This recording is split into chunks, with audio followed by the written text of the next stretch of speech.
Good afternoon, everyone. I'm Shannon Derejo from Creamer Media. Welcome to our webinar on trade and ESG, which is hosted on behalf of ESG Africa Conference.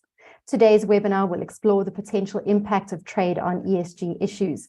Trade can develop supply chains in greener products and manufacturing, but it can also create barriers for suppliers through taxes, standards, and a bureaucratic burden for small companies.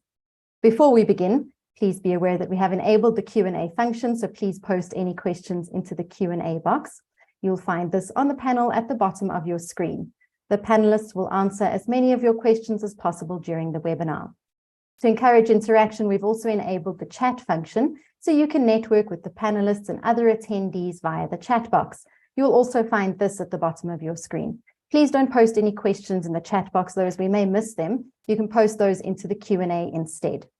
Please also be aware that we are recording this webinar and we'll be sending the recording to you when it's available. We're also streaming the webinar live to YouTube, and we'll share that link with you in the chat once it's available. Today's webinar is facilitated by Wendy Poulton, the founder of strategy advisory Strategic Mindsets.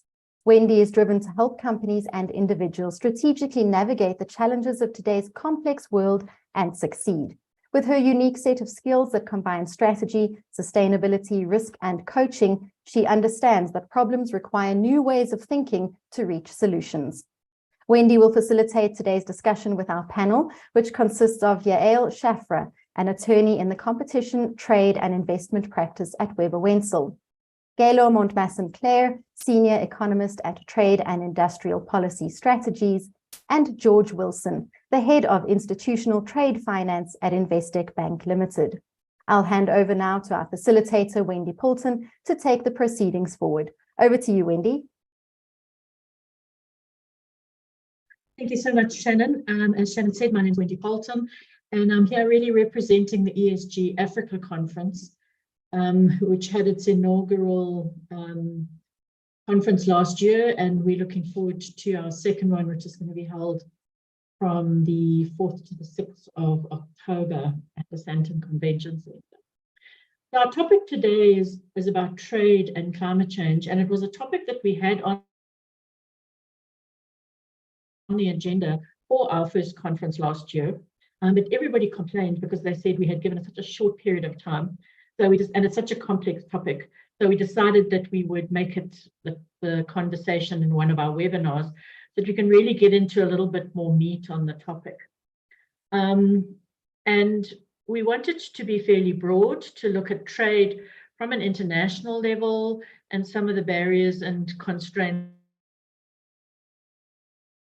and opportunities at the WTO, UN, G20 level, but also what it means practically on the ground to companies that are wanting to start new projects, get financing in for that, and trade into developed countries, and in some cases, other developing countries. We're also going to take a look at it in terms of what it means from a climate change perspective, both from a mitigation and what that means for things like the carbon border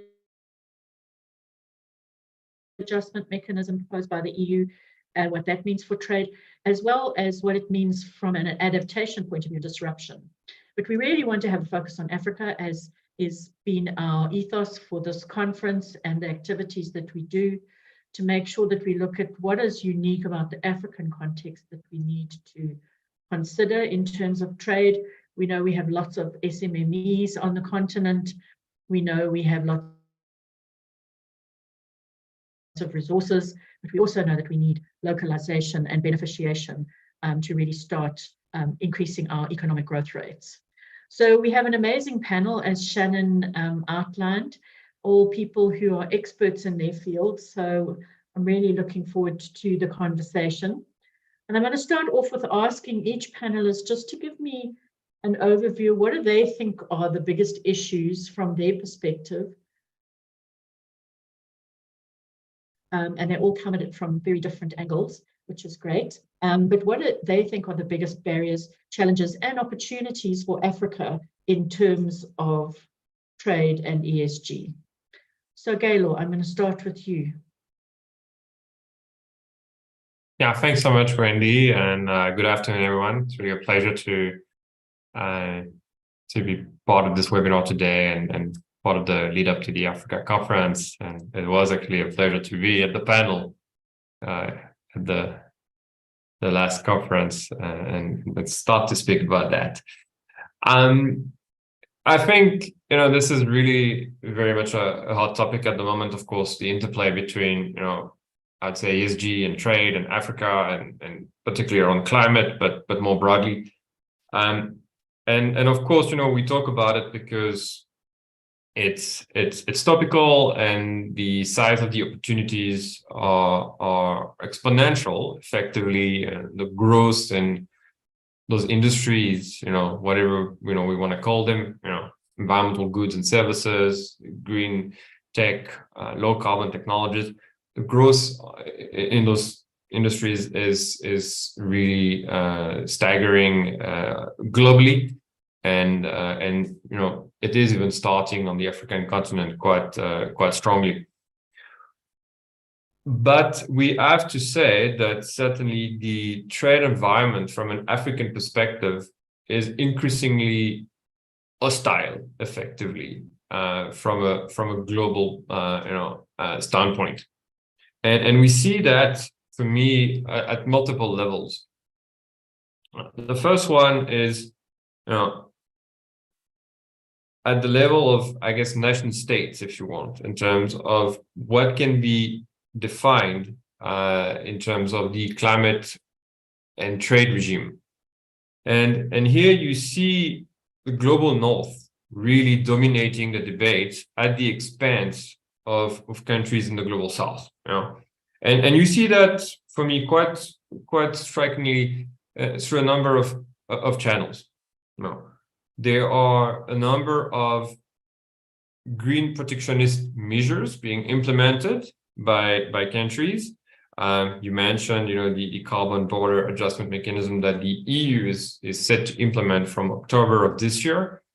That's effectively going to put a carbon tax at the EU border, and that's from the own assessment of the EU, going to negatively impact countries in the global south, from their own assessment. It's extremely unfair as a measure, and I would argue, as a continent, we are caught in the crossfire or collateral damage of an increasing trade war between the US, the EU, and China, effectively. And then we just, literally collateral damage. We have to comply with those regulations, despite the fact that the continent is, accounting for less than 3% of historical greenhouse gas emissions, is being penalized the same as other countries. And of course, that's just the tip of the iceberg when we look at CBAM. Effectively, there's a set of regulations in the EU, from the farm to fork strategy to the circular economy action plan to the regulations around, automotive, that are going to affect effectively every single value chain. And of course, we see other countries looking at similar measures. The UK, Japan, the US, Canada, all working on CBAM-like regulations. In addition to that, there's a number of countries that are putting significant money and subsidies and support to the industries. And here, I think the Inflation Reduction Act in the US is a textbook example of very, very strong industrial policy to really support the industry, but they are throwing billions of dollars at the problem. No African country can afford that level of support. They are heavily subsidizing the industry, and both from a supply and demand side perspective. It is a very strong package that they've put forward, and it will have repercussion certainly on the rest of the continent. If we look at it as well,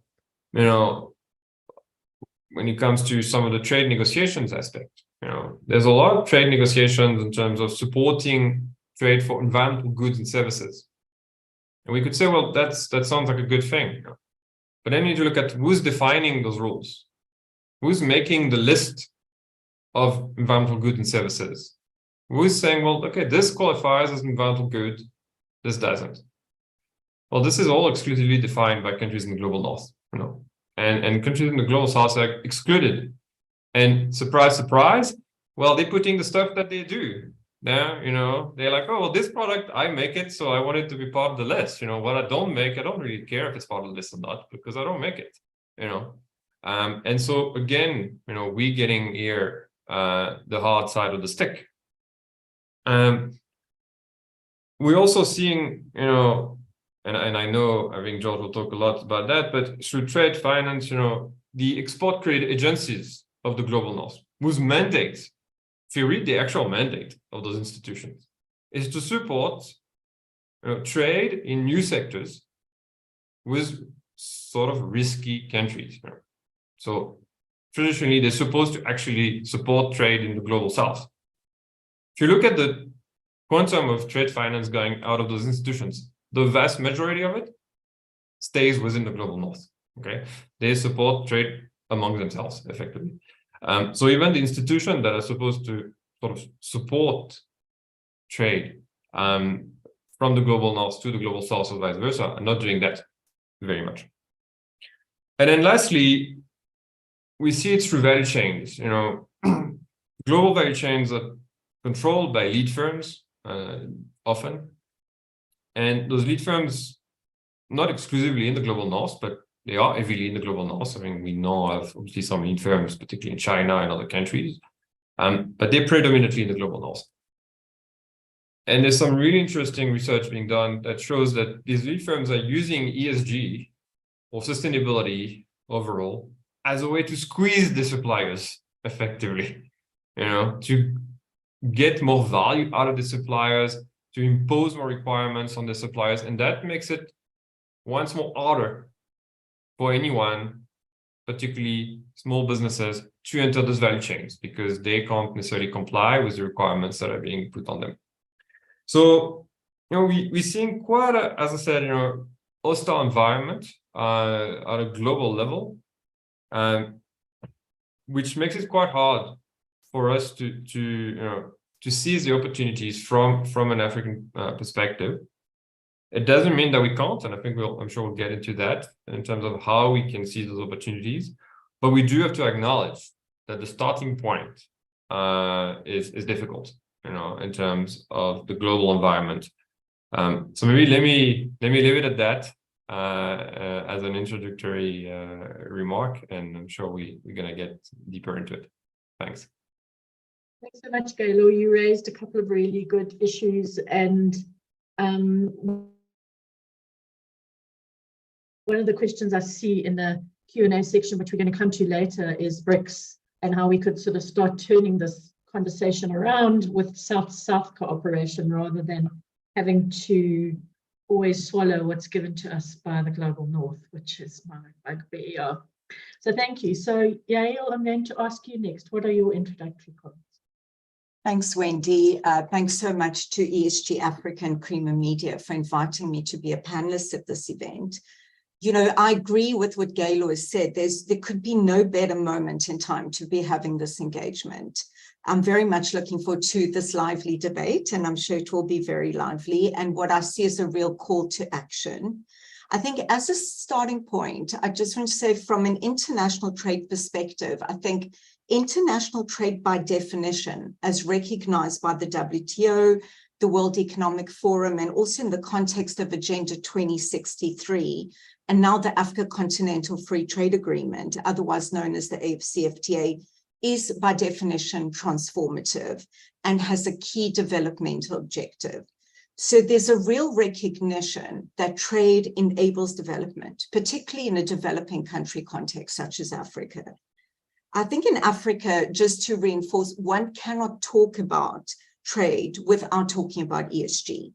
I think this follows on from the aid to trade narrative, and now what we're going to see, the trade to investment narrative, which is where I'd like us to see getting to. So the potentially transformative impact of the AFCFTA, in my view, cannot be understated. So the AFCFTA, to summarize, is a free trade agreement. Its ultimate ambition under the Agenda 2063 is to be a single economic community. to enable the free movement of people, of goods, of products and services by 2063. It's a member-driven, and it provides for architecture well beyond trade. And this is where I want to get to ESG. So the Agenda 2063 is well known, is very well aligned with the Sustainable Development Goals. And the ultimate ambition of the Agenda 2063 is to uplift millions out of poverty, and that's reflected in the AFCFTA agreement.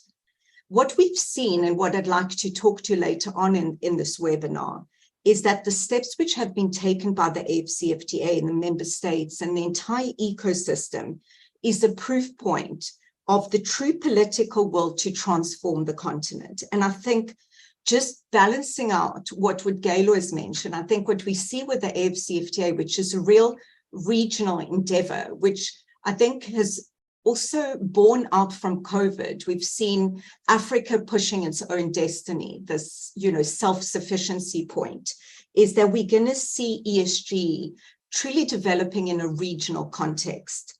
But what I do also want to mention is the AFCFTA is not just a trade agreement. It provides a framework and architecture.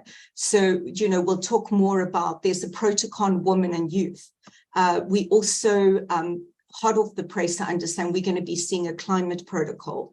The sectors which have been selected for prioritization that are having working groups are very much selected by their ability to create inclusive growth.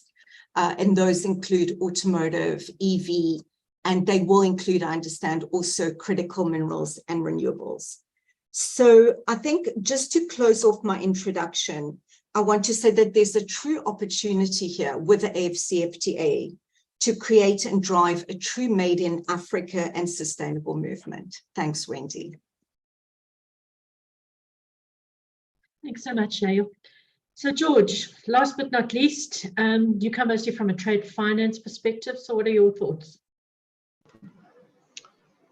So, I mean, I'm perhaps a little more controversial and particularly motivated on this topic, and I'm afraid that there is, although it's a very important topic and it's a very hot topic, I'm afraid that we're largely going in the wrong direction, particularly as it relates to ESG and trade finance.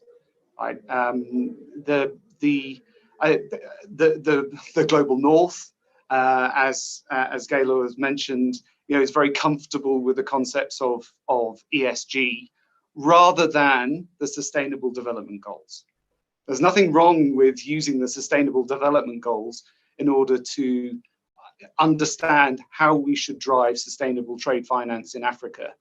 There is just an overwhelming propensity for particularly Western Hemisphere, Northern Hemisphere ESG experts to redirect their expertise from debt and project finance in the global north and in developed markets, and repurpose them and say that, well, if we're talking about trade finance in Africa and sustainability of trade finance in Africa, we can just use all of these tools that we've developed in ESG in the West. And unfortunately, that doesn't work. It doesn't work for a couple of reasons. Number one, because the markets are very, very different, and Africa is not amenable to simply repurposing developed market taxonomies, frameworks, etc. It's an extremely, the Sustainable Development Goals were designed for African developing economies, not for fully functioning rich economies, and the markets are entirely different. And the second real point is that a lot of these ESG principles relate to, well, they come from debt and project finance, which is very, very different from trade finance. From a product perspective, there's an enormous difference between a 5-year $250 million renewables project, and literally hundreds of thousands, if not millions, of underlying trade facilities, which are all randomly distributed in time with very small in value relatively, and garnering, trying to apply the same kind of KPIs, the same kind of evidential requirements to trade finance assets in developing economies is just simply not appropriate. And it goes back to what Gaylor was saying earlier. A lot of this is coming out of the global north. The policy is being set in the global north. We wrote a paper for IDFA, the International Trade and Forfeiting Association, highlighting the fact that sustainable definitions and sustainable frameworks and taxonomies for trade finance are being drafted by policymakers in Europe, in North America, and they will be imposed upon developing markets in Africa without any input at all from those developing markets, and without a single African voice in the conversation. And they will simply be imposed like any other regulation, like Basel has been, upon African developing economies. And that's paradoxical, because the whole point about sustainability and the Sustainable Development Goals was that they were supposed to be able to promote precisely these types of developing sustainable trade finance in these developing economies. And where we're ending up is there is a very real threat that, because there has been no actual African input and no voice in the drafting of those regulations, it's actually going to undermine the development of trade finance on the continent, because it just basically introduces more regulation with a profound Western and Northern Hemisphere confirmation bias about what's possible from an evidential perspective, for example. That just makes it more expensive, and it's inflationary, and it basically means that the kind of trade finance which should be promoted and should benefit from having a sustainable or ESG frank on it is actually going to be disqualified, because it won't be able to comply with all of these Western substantiation and evidential requirements. So it's not going to be deemed to be sustainable, but Tesla or Coca-Cola is going to be able to put ESG sustainability KPIs around some of its activities in other parts of the world, and that will be sustainable. But all of this African trade finance won't, and it won't benefit from the investment and the risk capital investment that it desperately needs. So that's very paradoxical, and I'm hoping that conversations like this and conferences like this will highlight the fact that we're fundamentally doing Africa a disservice in this particular avenue, and it's so important. Trade finance in Africa is the route to developing the real economies in these jurisdictions. As Yael mentioned earlier, it's trade, not aid.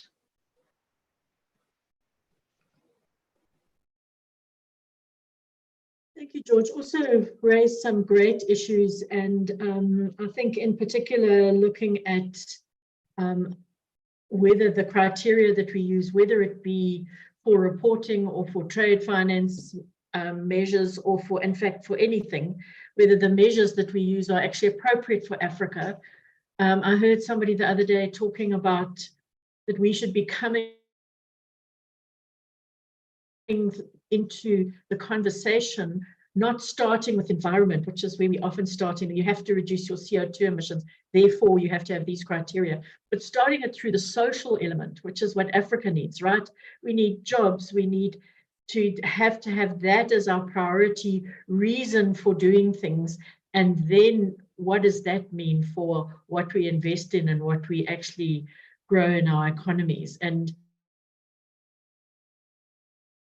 it's just such a different mindset. So thanks for raising that. I mean, I think there's lots of discussions going on, and we'll come to that just now about BRICS as well, about maybe having different indicators for the global south and whether that's practical and feasible and how you actually measure some of them.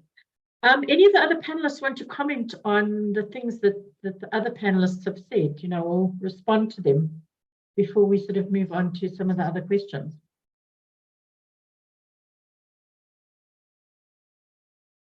Maybe maybe just comment, because I know I was quite negative. I wanted us just to talk. Sorry, go ahead. Yeah, I mean, Wendy, I know I was kind of painting a very dark picture and a very gloomy picture of the global trade environment, but I think, you know, for me, what Yael and even like George kind of point to is also the need to take matters in our own hands, you know, and you know, countries when they, and that's not just, you know, countries in the global north, I mean, countries where they are embarking on trade negotiations or trade deals or whatever the case may be, you know, they ask themselves, what's in it for me? You know, what's in it for us? You know, and then they assert their power. And I think that's when, you know, I think the African Free Trade Agreement and things like BRICS and can really start to shift a bit the agenda. I think we obviously have to realize that, you know, we're not necessarily starting that from a strong, you know, foot, because, you know, countries in the global north are not the dominating parties, but I think there are opportunities to do that, and I think it's really important to look at what's possible from a south-south perspective and a south-north perspective, rather than the traditional pattern, which has been north-south, you know, and here that's where we can find opportunities to do that. But it's not to insulate ourselves. I think it's just to grow the opportunities that we can. I mean, we know that intra-African trade is not where it should be, for instance. And, you know, even, you know, you mentioned BRICS. Well, yes, we do trade with BRICS, but effectively we primarily trade with China. I mean, close to 3/4 of our trade with BRICS countries is with China. So it's pretty much China. You know, the rest is very small, with a few exceptions. So I think, you know, again, how do we kind of widen those relationships and seize the opportunities as they unfold? You know, it's not just about saying, well, okay, it's going to be difficult. We're on the reactionary end of the dynamics, and, you know, we have to accept that, I mean, to some extent, and say, okay, how do we deal with it? And that's then where we can find some opportunities, I think. So yeah, so maybe just to qualify a little bit what I was kind of saying and try to look a bit more positive. Thank you, Gail. Yael, you want to respond? Maybe just to bolster up the positivity. I think so, and we're going to get to that later. I mean, we shouldn't underplay the importance of the global north. I mean, in terms of South Africa, for example, and for many other African countries, the importance of the US and EU as trading partners. I mean, obviously we have AGOA and we have the European Partnership Agreement with SADC, which are critical to South Africa and SADC more broadly. I think the other point to make about the AFCFTA, and just to get back to that point on investment, is that one of the key drivers of the AFCFTA is not just trade, it's also bringing in international companies so that they, first of all, to get African companies into global value chains, and secondly, to ensure that we bring in international companies and they set up manufacturing hubs in Africa, anywhere in Africa, so they can have access to the entire continent. And then they can also use the benefit of EPA and AGOA to export. So I think we've got to remember that AFCFTA is also a tool to attract FDI from those countries. Thank you. That's a really important point. And I want to ask the panel, I was very excited when I saw the new head of the WTO was a Nigerian woman. I thought maybe we will finally get some sort of developing country momentum in the WTO. Do you think there's place for that, the WTO? Is it being effective? Is it something that we need to look at changing? It's been around. I mean, China only joined it not so long ago. Is it really doing what it should be doing to help promote trade and enough on ESG? Anybody want to take a stab at that question? Should I start with that? Go ahead. So I think, first of all, we need to remember the WTO is a trade body. It's not an environmental organization. So I think just in terms of the key principles of the WTO, I mean, obviously member states can take any actions in terms of climate, but as long as they meet the key principles, you know, of most favored nation and national treatment, non-discrimination. Be that as is may, I think we've seen a lot being written about the fact that the WTO completely backs the SDGs. And I mean, although, you know, it's examples like the TRIPS waiver and so forth, but just, I think where we really going to see the action is in a regional level. I think for Africa, the true game changer, again, not to want to repeat myself, is the AFCFTA. We have regional economic communities, and we've seen that hasn't worked. We've got a spaghetti bowl of Africa. You know, some nations are part of 3 regional economic communities. But, you know, it is very important that we have the global political will, and that is something we do have. The WTO, the World Economic Forum, the UN, UNECA, UNDP are all big champions of the AFCFTA. And I think one point that needs to be made is the geopolitical importance of Africa. You know, I keep saying that Africa is becoming a chessboard. It's a geopolitical chessboard, and it's very closely watched, and a lot of people are interested in what it needs to be a success. I mean, we hold critical minerals, it's food security. So I think those points need to be made as well. Thanks, Wendy. Anyone else want to comment? George? So look, I think we have to frame things within the context of where we are. Yes, there are a lot of very, very well-meaning and genuinely well-meaning global organizations, multilaterals, DFIs, etc., and they genuinely do want to do something about trade finance in Africa as a direct lever to developing these economies and lifting millions of people out of poverty. Genuinely, the problem is it's just not effective. Right, and you know, testament to that is the trade gap in Africa.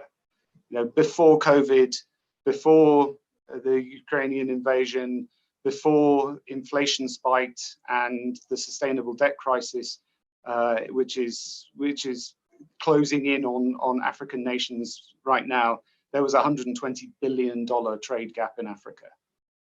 There are 54 countries.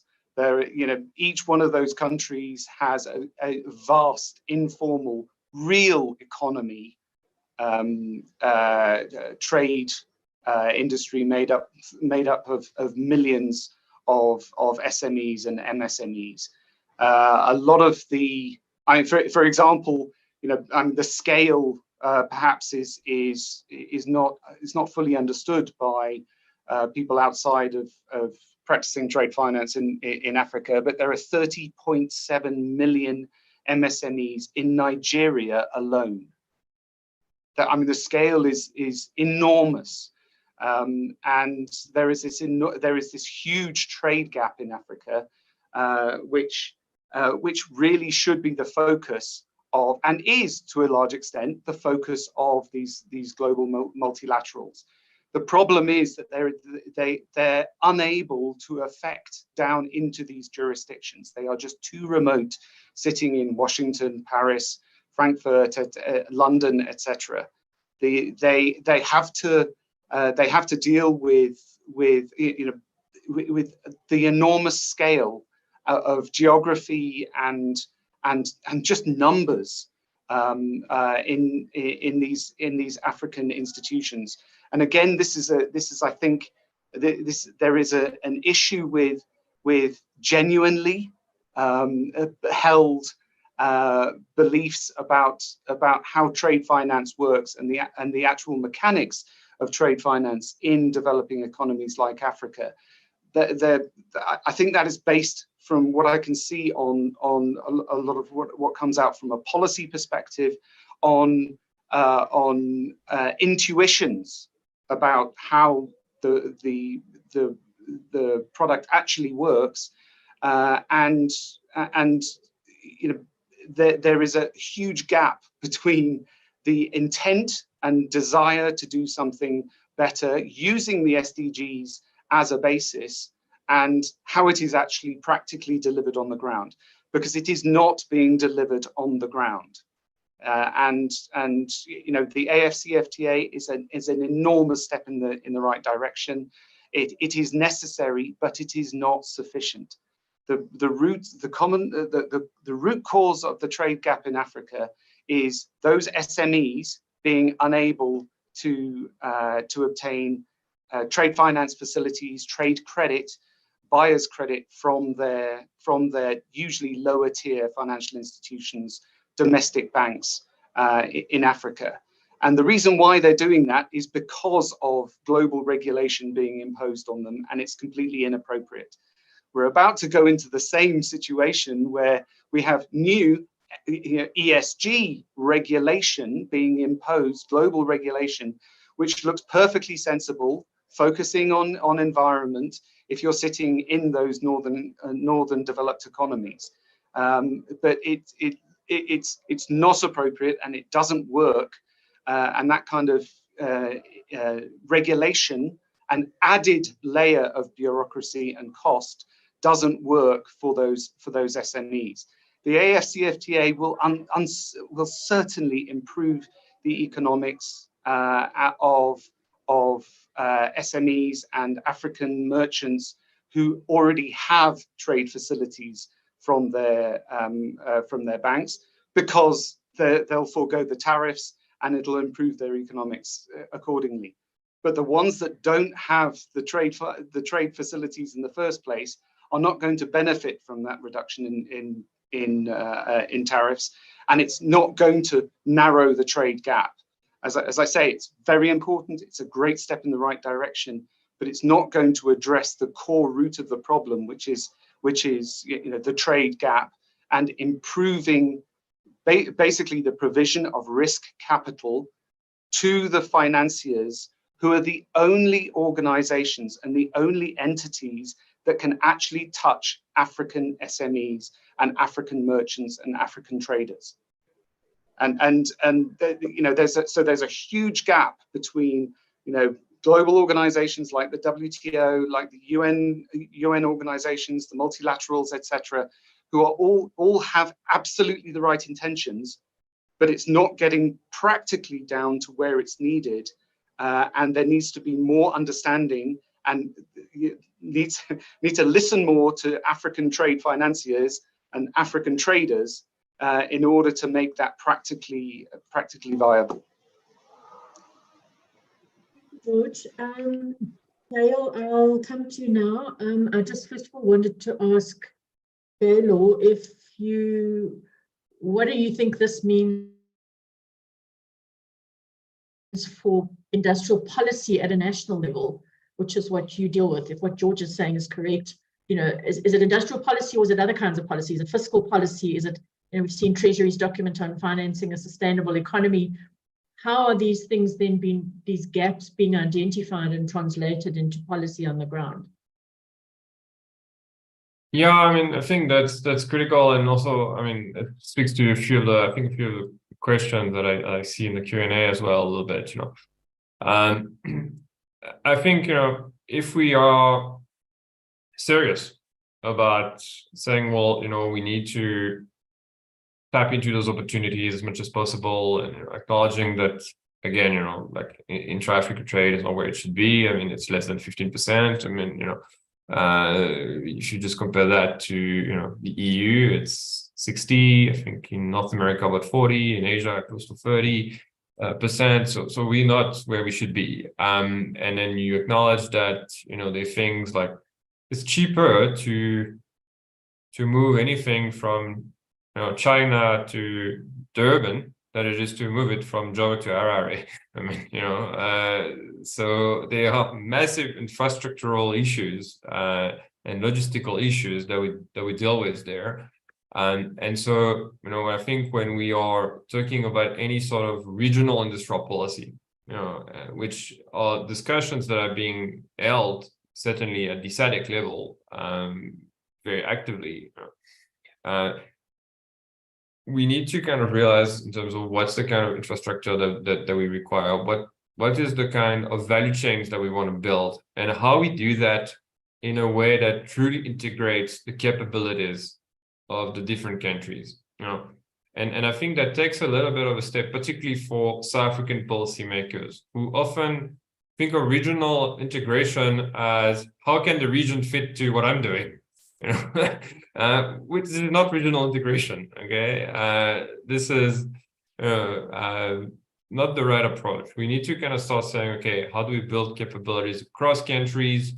And that does mean some trade-offs in terms of maybe relinquishing some particular capabilities to other countries, building the capabilities in other countries so that we can grow as a region.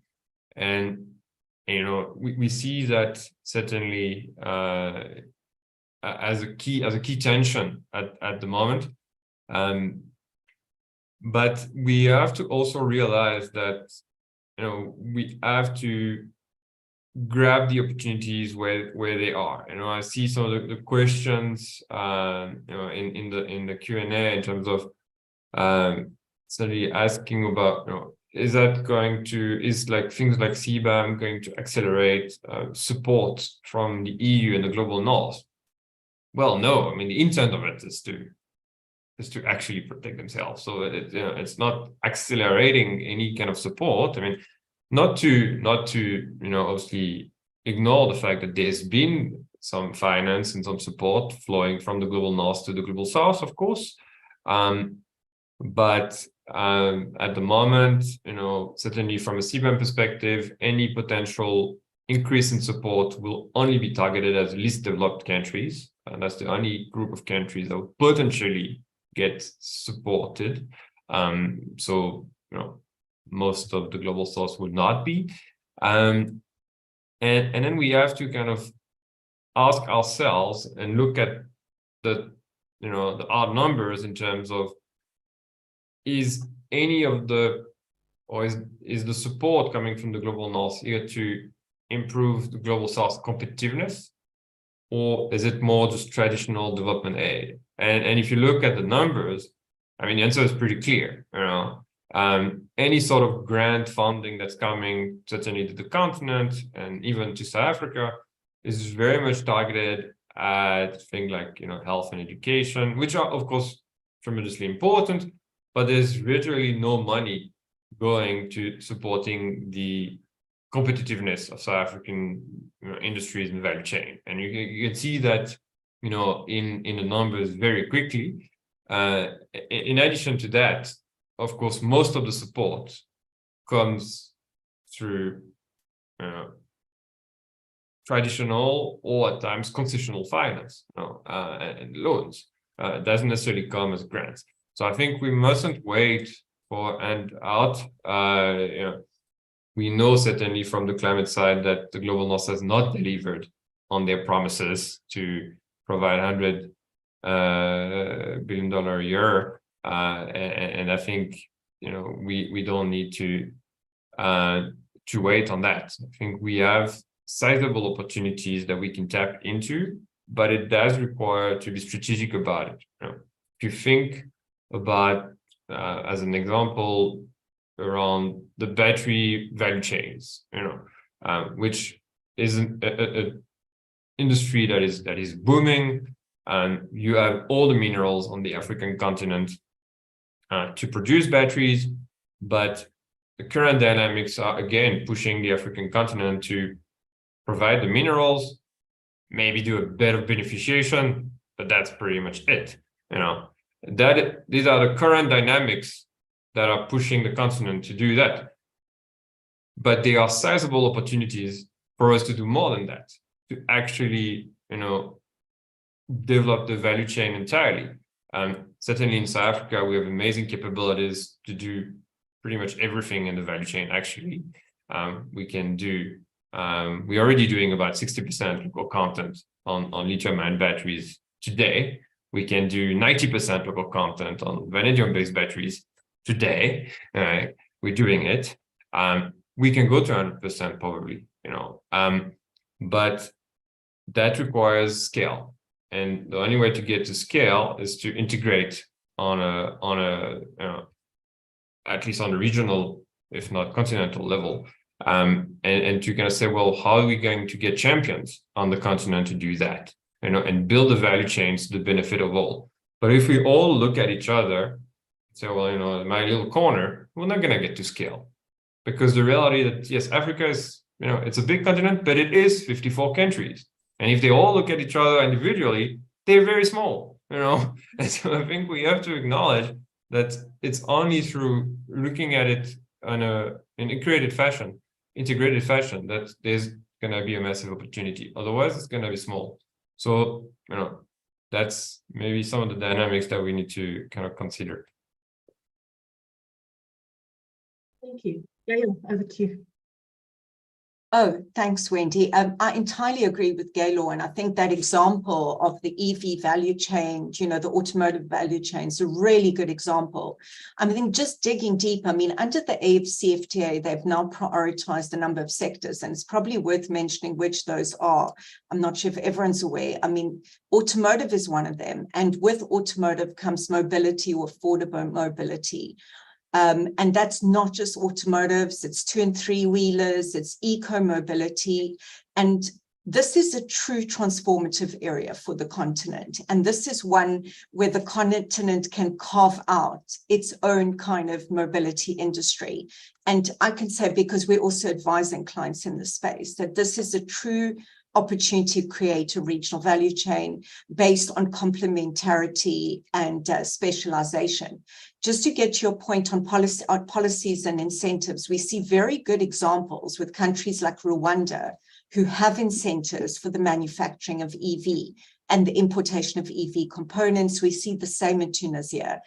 And this is where we're seeing things happening at domestic, regional, continental level, where we're seeing EV strategies like popping up all over the continent. So there's a lot happening in that space. I think another sector which has been prioritized is pharma and healthcare. I recently attended a conference on pharma on the sidelines of the AFCFTA Business Forum. And I think there was such a good example. I'm not going to mention any names, but one of the very large pharma companies was mentioning that they run their business in Africa. Basically, the key KPI is patient reach. It's not even profitability. I think that's such a great example of a multinational, and this is a European multinational, and how they run the business across the Africa continent with ESG in mind, being patient reach. We're going to see agri-processing, which is a key value chain. And as I mentioned earlier, I've also recently heard, because there was a key emission, is that renewables as well as critical minerals are going to become a value chain. And just going back to what Gaylor has said, we've seen last year, DRC and Zambia looking at, battery precursor factories. And we're also seeing the development of corridors. And let's not forget that hand in hand with the AFCFTA is also the PIDA project. So I think we need to bear in mind that there's a number of pieces to this puzzle. We have the AFCFTA, we have the climate change commitments, we also have PIDA on infrastructure. And, all these pieces of the puzzle are ultimately going to fit together to enable us to transform the continent. And what we also seeing, just final point, is on policies, investment promotion agencies all over the continent are introducing a whole host of incentives to promote trade and investment. And that's really a new phenomenon, and a lot of one-stop shops offering to ease, doing business in those countries. And last but not least, is special economic zones and industrial parks, which are going to be absolutely critical. Thanks, Wendy.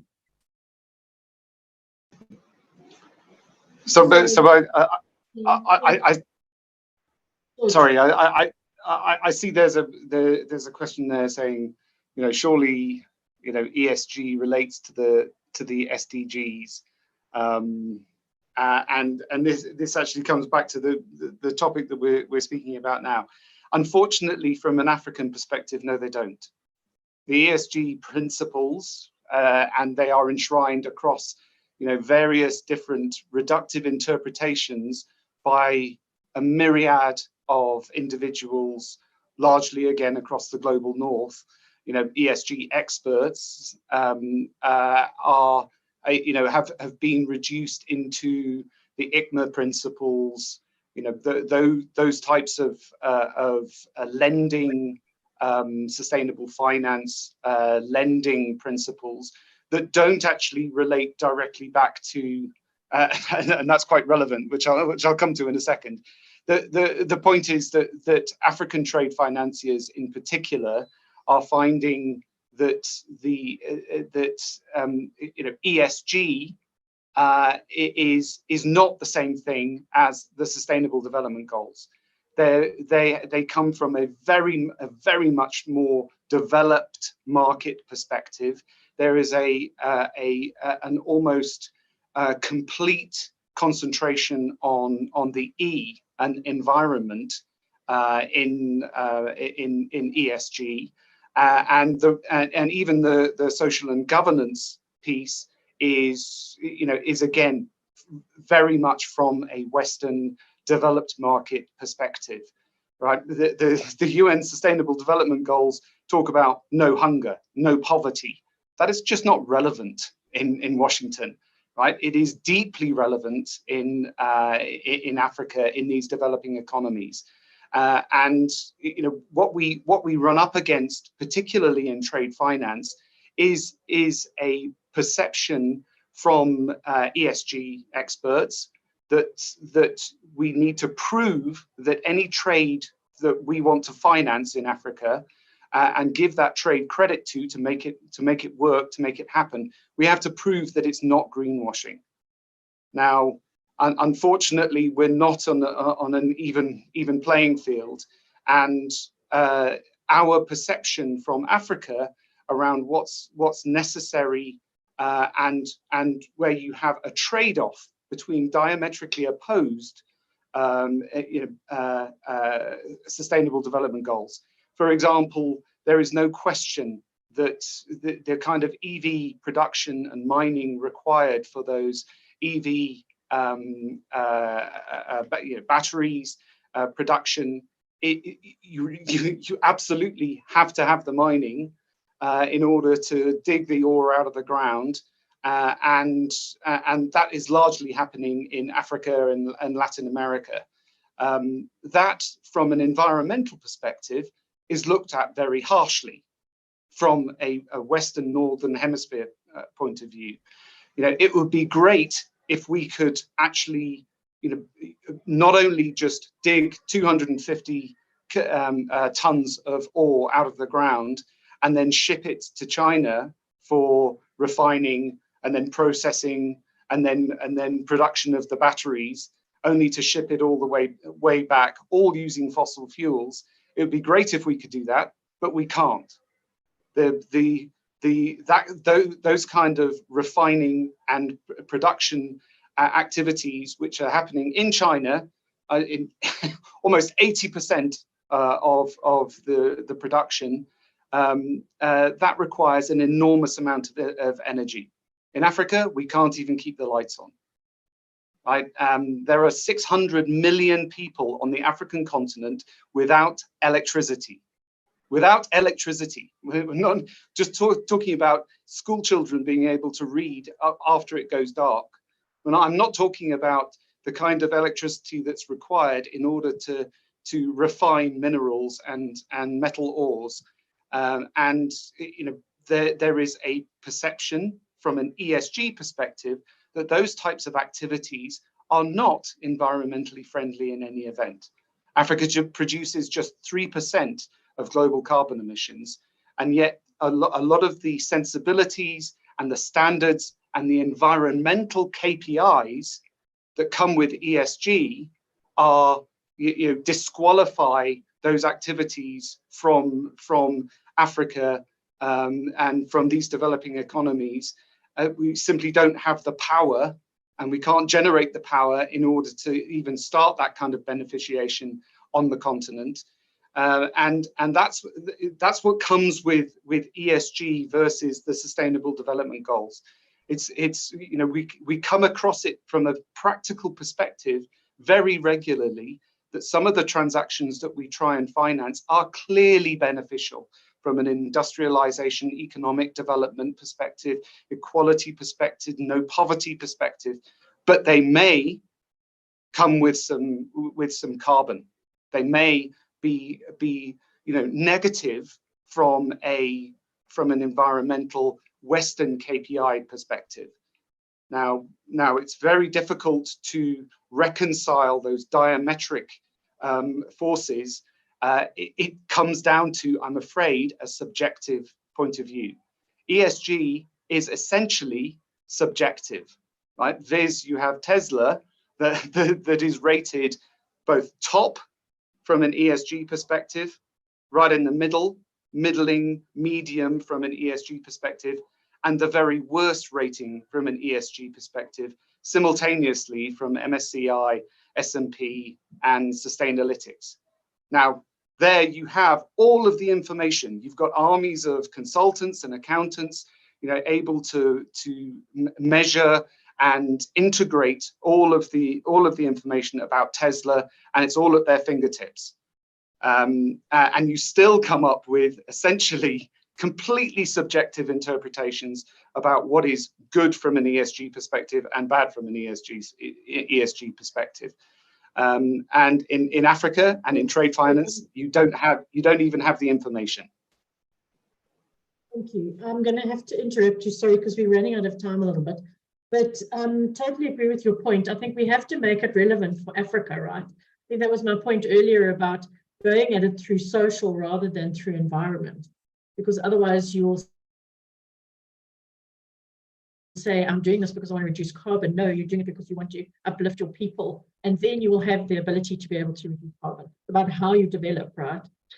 So I just wanted, we're almost at the end of the time, so I just wanted to go through a couple of the questions that we have online. There was one about using voluntary carbon markets as an instrument to crowd in more finance into Africa. From what I've seen on CDM and things like that, we haven't had huge volumes of projects coming in, mainly because some of the issues that George is raising, but also from a risk perspective. Lowest cost, biggest volume is always going to China and India. Any comments from the panel on that, on voluntary carbon market? I think you were raising it earlier also in your issues around some of the concessional financing that we could get through the climate funding mechanisms. Galo and Yale, I think you also mentioned it. Any other comments on that? No, I think we've covered it.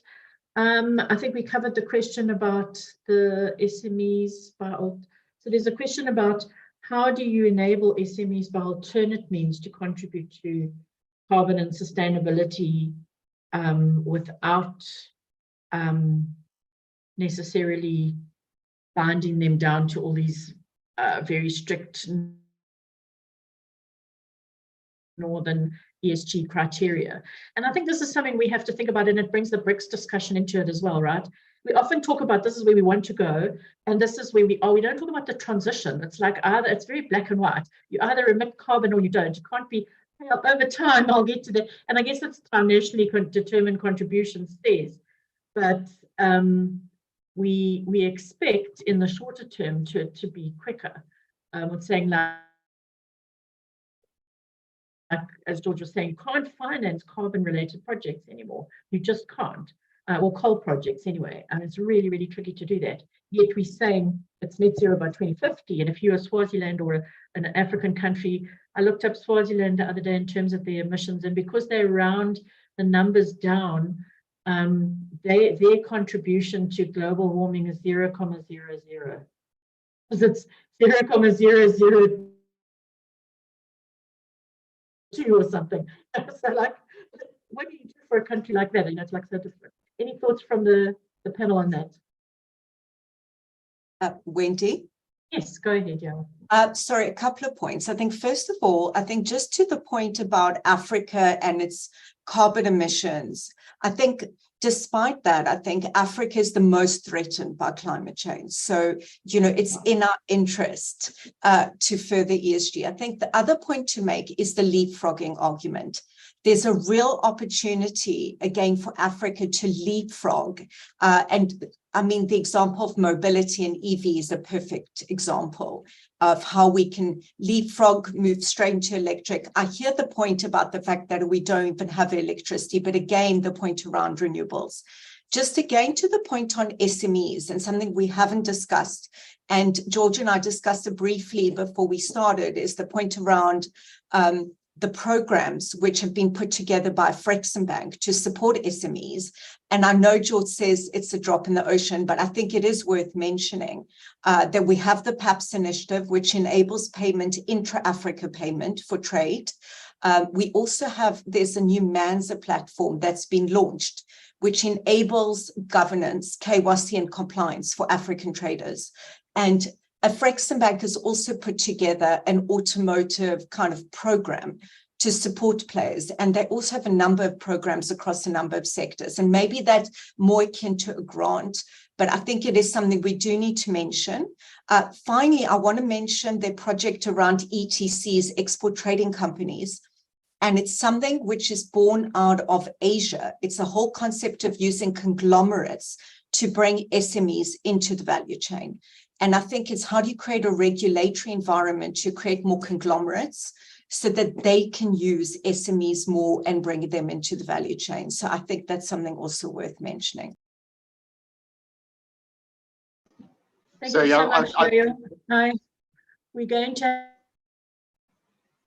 Sorry, Wendy. Sorry, did you want to just make a comment, George?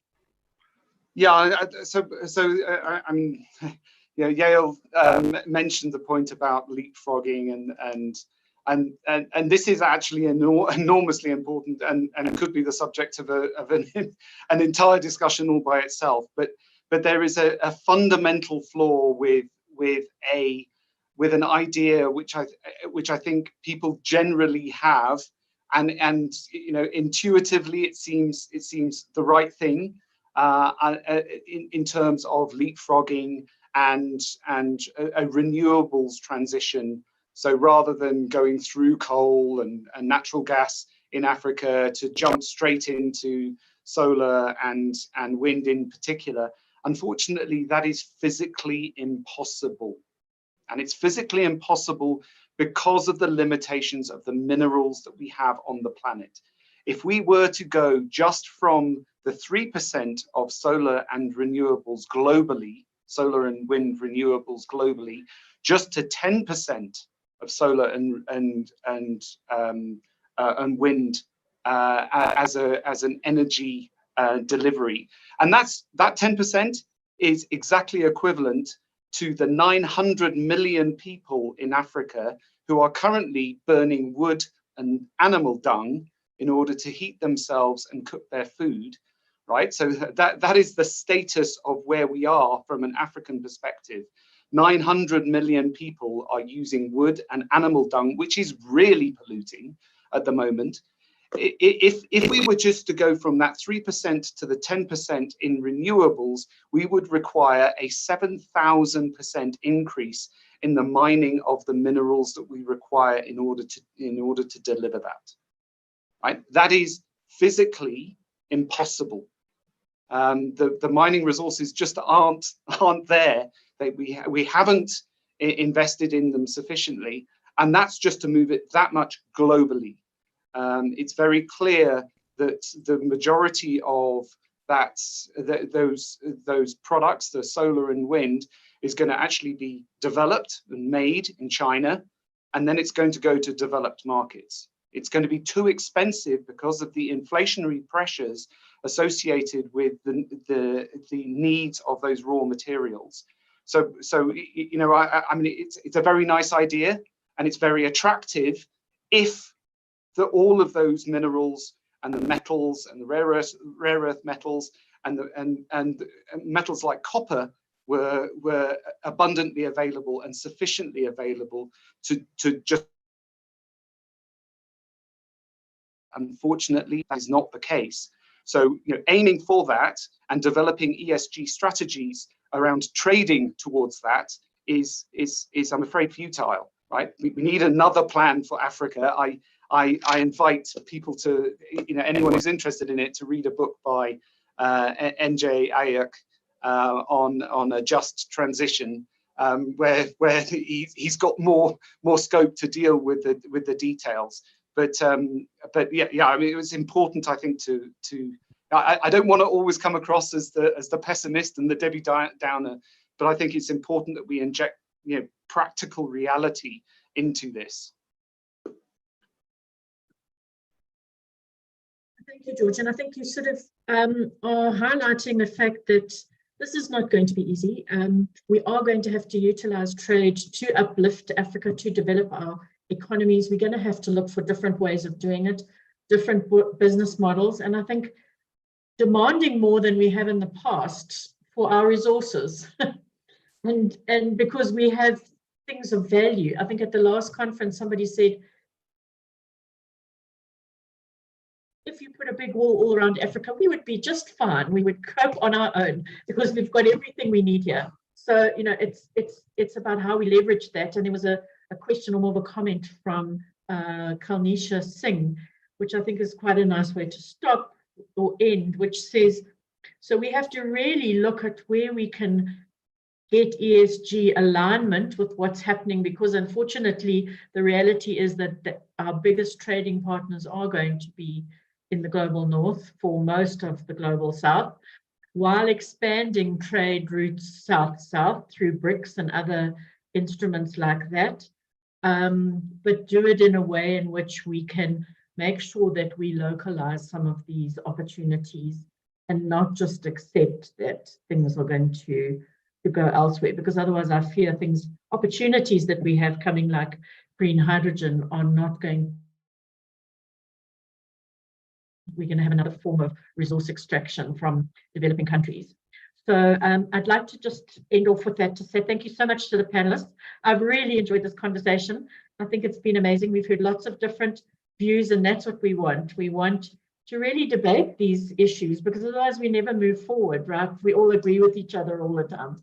We really need to try and find new solutions for the problems. And George, thank you for raising some of the practical